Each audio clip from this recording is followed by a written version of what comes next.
Vejamos mais por que Deus fez Israel caminhar pelo deserto por 40 anos. Deuteronômio 8:2 diz assim: recordar-te-ás de todo o caminho pelo qual o Senhor teu Deus te guiou no deserto, estes 40 anos. Para quê? Para te humilhar, para te provar, para saber o que estava no teu coração, se guardarias ou não os seus mandamentos. Eu não sei quanto a vocês, alguns aqui já são casados, e às vezes, quando estamos ali enamorados, apaixonados, pensamos que o casamento será apenas um mar de rosas. Eu a amo, ela me ama, e nós não conhecemos o próprio coração. E quando os anos do casamento vão se desenvolvendo, nós descobrimos facetas egoístas, nós descobrimos irritação, nós descobrimos dificuldade em pedir ou em receber perdão. Nós, muitas vezes, não conhecemos o nosso próprio modo de agir. E Deus, então, permitiu o povo ficar 40 anos no deserto. Para quê? Para te humilhar, para te provar, para saber o que estava no teu coração, se guardarias ou não os seus mandamentos. Eu me lembro que uma vez entrei em uma igreja aqui no Brasil e, ao entrar, eu não tinha filhos ainda, era casado, estava com o terno, com a gravata, com os meus livros ali, aquela vida de pai sem filhos, muito tranquilo, entrando na igreja com todo o conforto. E, de repente, eu vi um pai com uma criança a tiracolo, colocando a mão na boca da criança e ela estava espumando alguma coisa que me pareceu ser um vômito, estava sujando aquela pessoa, e depois eu cheguei na igreja, havia alguma sujeira ali, e eu pensei assim, misericórdia! Ainda bem que não sou eu. O meu filho nunca vai fazer isso comigo. Aqueles que têm pais compreendem o que acontece. Aliás, os pais que têm filhos compreendem o que eu estou falando.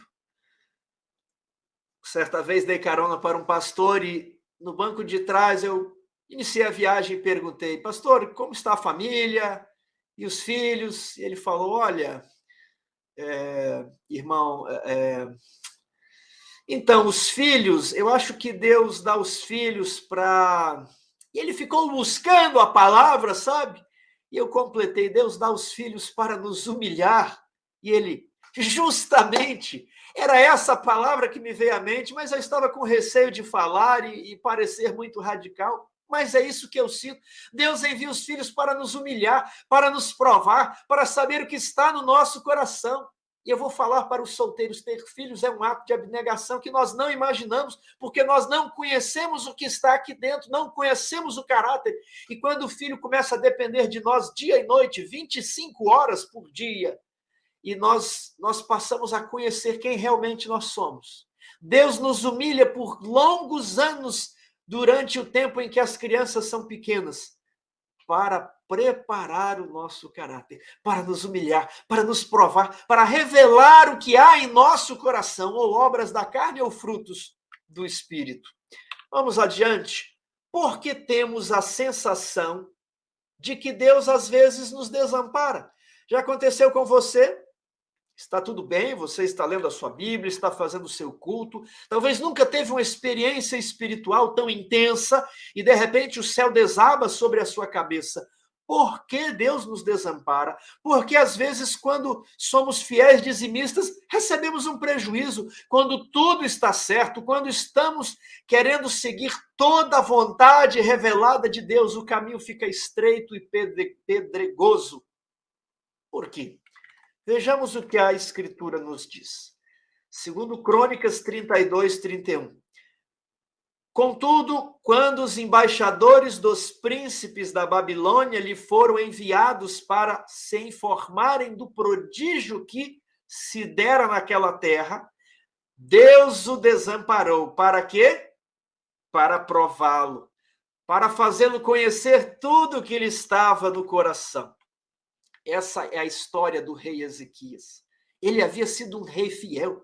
Ele havia restaurado a Páscoa, restaurado os serviços do templo. Ele havia se preparado, foi um rei fiel diante da impiedade do seu pai Acás. Ezequias ouviu a voz do profeta Isaías e andou nos caminhos do Senhor. Mas em um belo momento da sua vida ele ficou doente. Isaías foi visitá-lo e Deus deu a seguinte mensagem: arruma a tua casa, porque você vai morrer, não vai sarar. Ele se sentiu tão triste, tão angustiado em face da morte. Ele se vira para a parede e faz uma oração pedindo misericórdia a Deus. Deus manda Isaías voltar e dizer assim: Deus ouviu a tua oração, não morrerás. Como sinal, você quer que a sombra ande para a frente ou ande para trás? Ele disse: a luz do sol andar para frente é fácil. Eu quero que a sombra retorne no relógio do sol. E a sombra retornou. E os sábios de Babilônia viram este grande prodígio. Os astrônomos perceberam que o astro se moveu em outra direção, na direção contrária, e ficaram sabendo que fora por causa de um pedido de Ezequias ao seu Deus. Eles foram até Jerusalém. E Deus fez o que com Ezequias? Desamparou. Para quê? Para prová-lo, para revelar-lhe o que havia em seu coração.